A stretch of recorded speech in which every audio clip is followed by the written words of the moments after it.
जय हिंद दोस्तों, मैं मुस्तजाब आपको स्वागत करता हूं अपनी यूट्यूब चैनल पर जिसका नाम है आर्मी लवर्स तैयारी।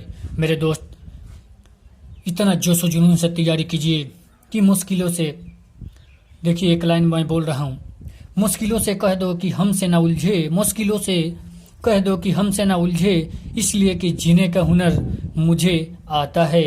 इसलिए कि मेरे दोस्त, सबसे एक नंबर काम, आप लोग बहाना बनाना छोड़ दीजिए।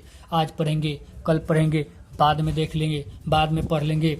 देखिए मेरे दोस्त, बहाने बहाने मत बनाओ, बहाने मत बनाओ, बहाने सबको बनाने आता है, बहाने मत बनाओ, बहाने सबको बनाने आता है। इसलिए मेरे दोस्त, अपने आप को बेहतर बनाओ, अपने आप को बेहतर बनाओ, जो किसी को नहीं आता, जो किसी को नहीं आता। चलिए मेरे दोस्त, अब हम लोग देखेंगे अतः स्रावी ग्रंथियां से संबंधित और वही स्रावी ग्रंथियां, थाइमस ग्रंथियां के बारे में, हार्मोन के बारे में इस वीडियो में पढ़ेंगे। देखिए मेरे दोस्त, एक नंबर क्वेश्चन हम स्टार्ट करते हैं हार्मोन से। रासायनिक संवेदवाहक किसे कहते हैं?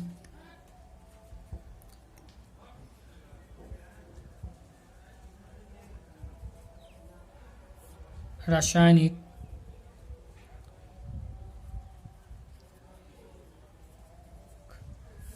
मेरे दोस्त, रासायनिक संवेदवाहक कहा जाता है, हार्मोन को कहा जाता है।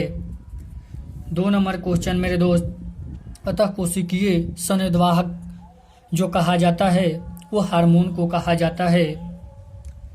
अंतः मेरे दोस्त, ये जो क्वेश्चन हम निकाले हैं, यह जो है लूसेंट का निचोड़ है मेरे दोस्त। जो भी हो, आप लोग देख सकते हैं। ये क्वेश्चन बहुत इंपॉर्टेंट क्वेश्चन है, वन लाइनर के रूप में हम इसको निकाले हैं। और आप लोगों को इतना बढ़िया से याद करना है हम लोगों को कि क्वेश्चन एक भी एग्जाम में न छूटे।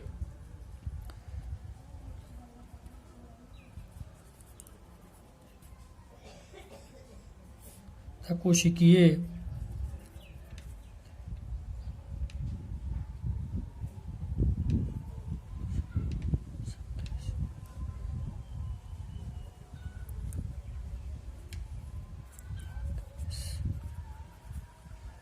अतः कोशिकीय संवेदवाहक कहते हैं हार्मोन को। मेरे दोस्त देखिए, एक जो होता है, एक कोशिका से दूसरे कोशिका में जो संवेदवाहक ले जाता है एक से दूसरे में, वो हार्मोन का काम है। एक से दूसरे में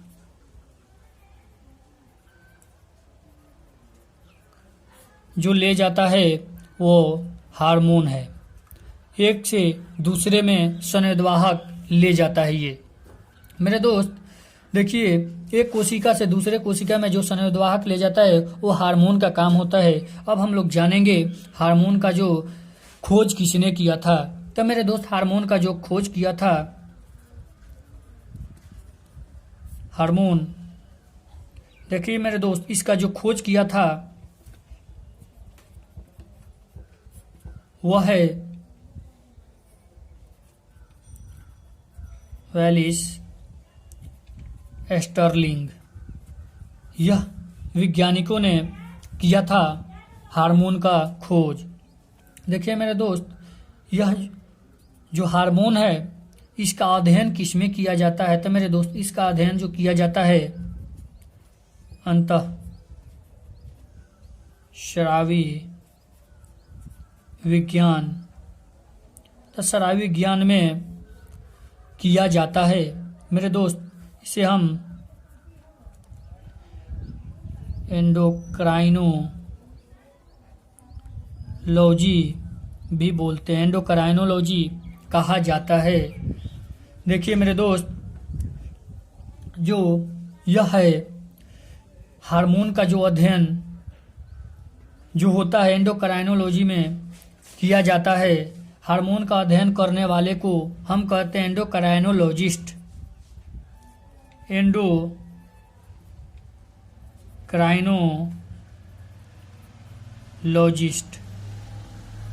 मेरे दोस्त, अतः स्रावी विज्ञान जो है विज्ञान, इसका अध्ययन एंडोक्राइनोलॉजी, हार्मोन का अध्ययन अतः स्रावी विज्ञान में किया जाता है। एंडोक्राइनोलॉजी में करने वाले का नाम है, हार्मोन का अध्ययन करने वाले का नाम एंडोक्राइनोलॉजिस्ट है।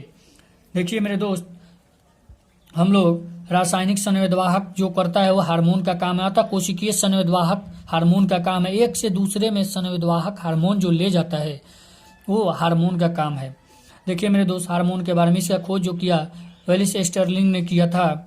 और मेरे दोस्त, अतः स्रावी विज्ञान जो है हार्मोन का अध्ययन किया जाता है, अतः स्रावी विज्ञान में ये भी पूछ सकता है, ये भी पूछ सकता है मेरे दोस्त। ज्यादा तो देखने को ये मिलता है जो हार्मोन का अध्ययन एंडोक्राइनोलॉजी में किया जाता है, और इसका जो खोज किया था वो एंडोक्राइनोलॉजिस्ट ने किया था। मेरे दोस्त, इसको स्क्रीनशॉट ले ले, फिर हम लोग आगे बढ़ेंगे।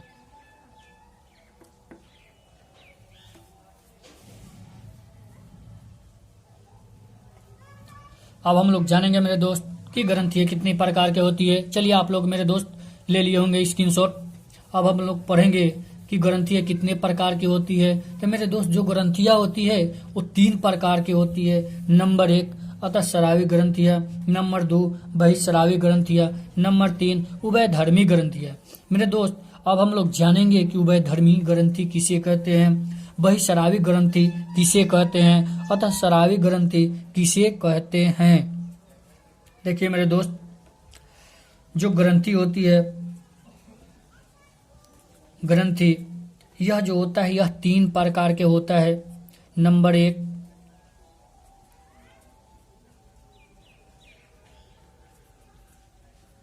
अंतःस्रावी ग्रंथि, नंबर 2 बहिःस्रावी ग्रंथि, नंबर 3 वैधर्मी ग्रंथि। मेरे दोस्त, अब हम लोग पहले पढ़ेंगे अतःस्रावी ग्रंथिया के बारे में। हम लोग पहले पढ़ेंगे अतःस्रावी ग्रंथि के बारे में।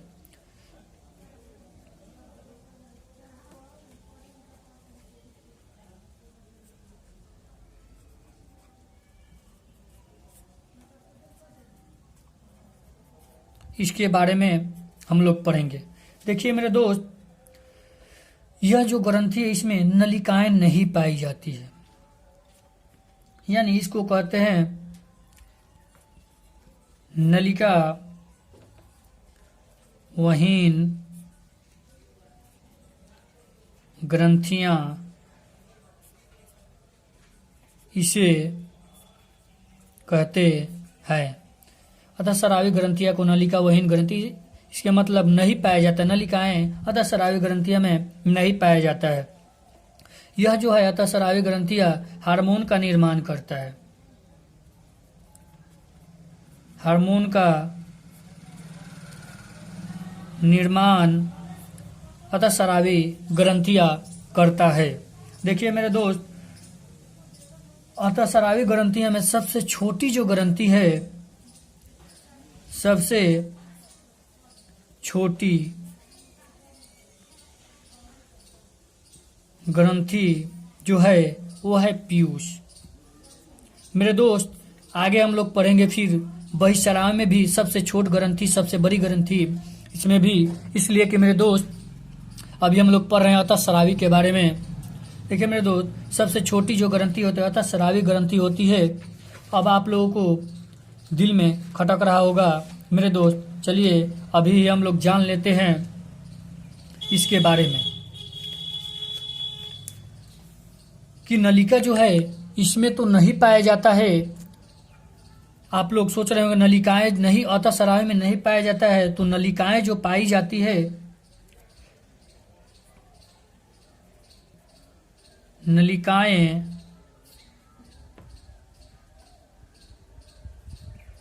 पाई जाती है, यह जो पाई जाती है बहिःस्रावी ग्रंथियां में पाई जाती है। देखिए मेरे दोस्त, यह जो है एंजाइम का निर्माण करता है, हार्मोन का निर्माण जो करता है वो मेरे दोस्त अतःस्रावी ग्रंथियां से होती है। एंजाइम का निर्माण करता है बहिस्रावी ग्रंथियां। यह जो करता है मेरे दोस्त, देखिए दो के बारे में हम लोग जान गए, लेकिन अब देखिए सबसे छोटी बहिस्रावी ग्रंथियां किसे कहते हैं। सबसे छोटी बहिस्रावी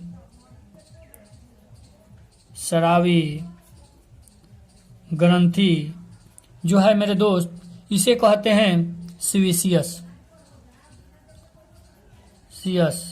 मेरे दोस्त, यह जो ग्रंथि है मेरे दोस्त, जो हम लोगों का पसीना निर्माण होता है, ये वही ग्रंथि है। सीवेसियस सबसे छोटी ग्रंथि है। और जो मेरे दोस्त आप लोगों से पूछे कि सबसे छोटी बहिस्रावी ग्रंथि वो पीयूष है, सबसे छोटी बहिस्रावी ग्रंथि सीवेसियस ग्रंथि, सबसे बड़ी छोटी अतःस्रावी ग्रंथि पूछे तो मेरे दोस्त पीयूष ग्रंथि बताइएगा।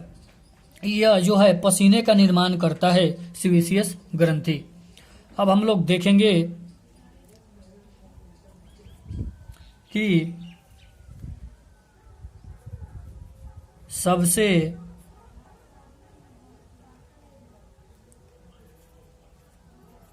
बड़ी बहिस्रावी ग्रंथि,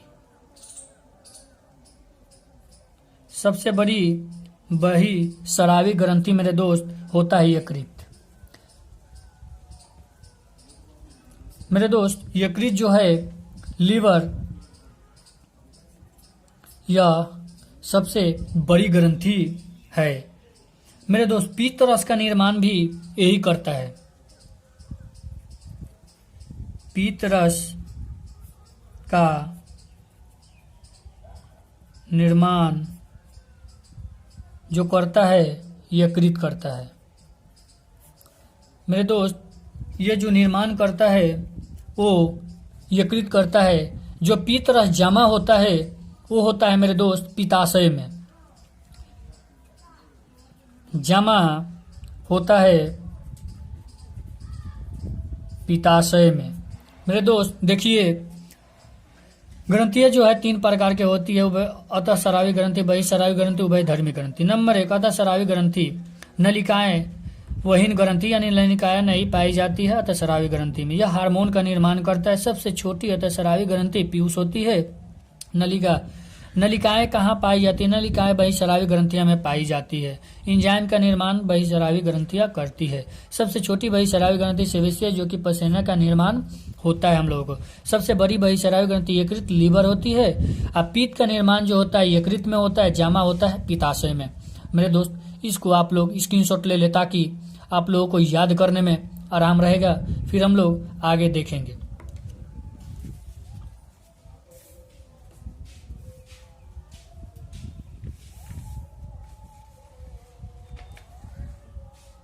मेरे दोस्त आप लोग इसका स्क्रीनशॉट ले लिए होंगे। चलिए हम लोग आगे बढ़ते हैं। जोशो जुनून से मेरे दोस्त मेहनत कीजिए, इसलिए कि कड़ी से कड़ी जोड़ते जाएंगे तो जंजीर बन जाती है। कड़ी से कड़ी जोड़ते जाएंगे तो जंजीर बन जाती है। अगर मेरे दोस्त हम लोग मेहनत पे मेहनत करेंगे तो हम लोगों का तकदीर बन जाएगी। इसलिए हम लोग जितना हो सके जोशो जुनून से मेहनत करें। मेरे दोस्त जो भी मेरे दोस्त लाइक और शेयर नहीं किए हैं, लाइक और शेयर कर दे। सब्सक्राइब नहीं किए, सब्सक्राइब कर दे।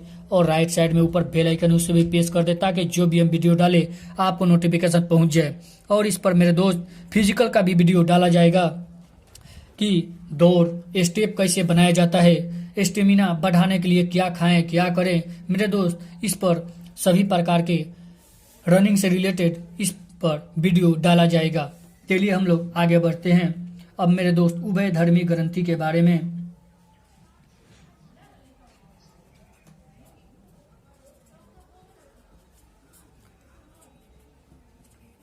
उभयधर्मी ग्रंथि के बारे में मेरे दोस्त उभयधर्मी ग्रंथि या मिश्रित ग्रंथि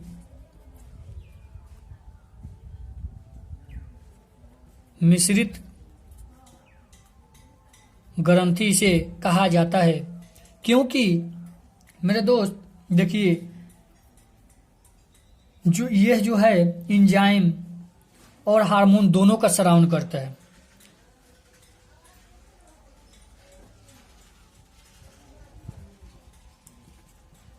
हार्मोन और एंजाइम यह दोनों का सरावन करता है, इसीलिए इसको उभयधर्मी या मिश्रित ग्रंथि कहा जाता है। मेरे दोस्त देखिए यह जो ग्रंथि है उभयधर्मी ग्रंथि, मिश्रित ग्रंथि, इसे हम अग्न्याशय के नाम से भी जानते हैं। ये मोस्ट इंपोर्टेंट क्वेश्चन है, इसीलिए मेरे दोस्त ये हमको बताना पड़ा। अग्न्याशय ग्रंथि भी इसे कहा जाता है। मेरे दोस्त देखिए उभयधर्मी ग्रंथि या मिश्रित ग्रंथि, अग्न्याशय या पेनक्रियाज बोले तो मेरे दोस्त यही होता है, एंजाइम और हार्मोन दोनों का सराउंड करता है, इसीलिए इसे मिश्रित उभयधर्मी ग्रंथि कहा जाता है। देखिए मेरे दोस्त यह जो है अब हम लोग जानेंगे कि सिर यानी सिर में कौन कौन ग्रंथियां पाई जाती है। सिर में कौन कौन ग्रंथि पाई जाती है। तो मेरे दोस्त जो सिर में पाई जाती है ग्रंथियां वो पाई जाती है पीयूष,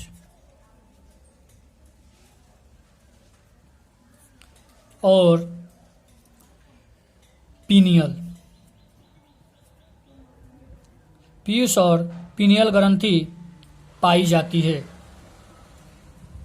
पीयूष और पीनियल ग्रंथि इसमें पाई जाती है। मेरे दोस्त देखिए अब हम लोग जानेंगे कि गले में कौन सा ग्रंथियां पाई जाती है। तो मेरे दोस्त गले में जो ग्रंथियां पाई जाती है वो है थायराइड और पैराथायराइड। थायराइड पैराथायराइड ग्रंथियां जो पाई जाती है वो गले में पाई जाती है। अब देखिए मेरे दोस्त वक्षीय भाग में कौन सा ग्रंथियां पाई जाती है। तो वक्षीय भाग जो होता है, वक्षीय भाग उसमें पाया जाता है हृदय थाइमस ग्रंथियां। मेरे दोस्त इसके बारे में हम लोग पढ़ेंगे, थाइमस के बारे में। ये मेरे दोस्त मोस्ट इंपोर्टेंट क्वेश्चन है, इसके बारे में हम लोग पढ़ेंगे। इससे 7-8 इससे रिलेटेड क्वेश्चन बनेगा। देखिए मेरे दोस्त अब हम लोग जानेंगे कि अधिवीर ग्रंथि भी हम किसे कहते हैं। अधिवृक्क ग्रंथि। तो मेरे दोस्त इसका उपनाम है अधिवृक्क ग्रंथि को हम एड्रीनल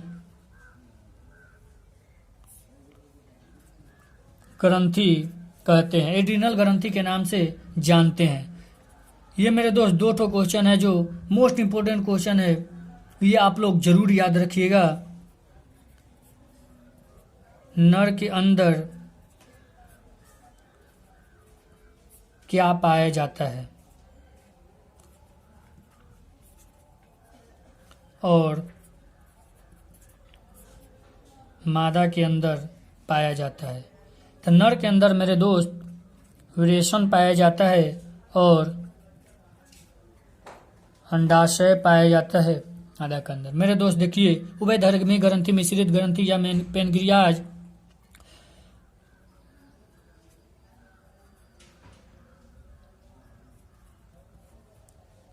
पेनक्रियाज भी कहा जाता है। मेरे दोस्त आप लोग टेंशन मत लीजिएगा, इसलिए कि देखिए इसको आप लोग ध्यान से याद रखिएगा। इसका चार गो उपनाम, इसका नाम चार गो है। देखिए, उभयधर्मी कहते हैं, मिश्रित ग्रंथि भी कहते हैं, अग्न्याशय भी कहते हैं, पेनक्रियाज। ये सबसे ज्यादा ये दो क्वेश्चन में फंसाता है, अग्न्याशय और पेनक्रियाज।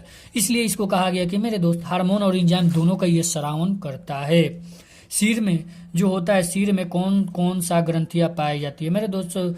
कपाल में पाया जाता है वह पीयूष और पीनियल ग्रंथि पाई जाती है। गले में जो पाया जाता है थायराइड और थाइमस ग्रंथियां पाई जाती है।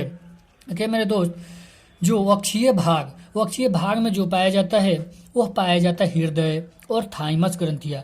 इसके बारे में मेरे दोस्त आगे हम लोग पढ़ेंगे। यह मोस्ट इंपोर्टेंट क्वेश्चन है, ये बहुत क्वेश्चन इससे बनेगा। बूढ़े होने पर यह लुप्त हो जाता है, इसलिए इसके कारण आदमी का मृत्यु हो जाती है। एक एक के बारे में हम लोग पढ़ेंगे मेरे दोस्त। देखिए, अधिवृक्क ग्रंथियां जो होती है एड्रिनल ग्रंथि को कहा जाता है। नर के अंदर जो पाया जाता है विरेचन पाया जाता है, मादा के अंदर अंडाशय। मेरे दोस्त, ये क्वेश्चन बहुत घुमा घुमा के पूछता है, आप लोग इस पर ज्यादा ध्यान दीजिएगा मेरे दोस्त। इसका स्क्रीनशॉट ले लीजिए, फिर हम लोग आगे मिलेंगे और जोशो जुनून से तैयारी करते रहिए, इसलिए कि मेहनत ही जीवन है। चलिए फिर हम लोग आगे मिलेंगे। अतः स्रावी ग्रंथिया के बारे में जो बाकी है वो हम लोग पढ़ेंगे। जय हिंद दोस्तों।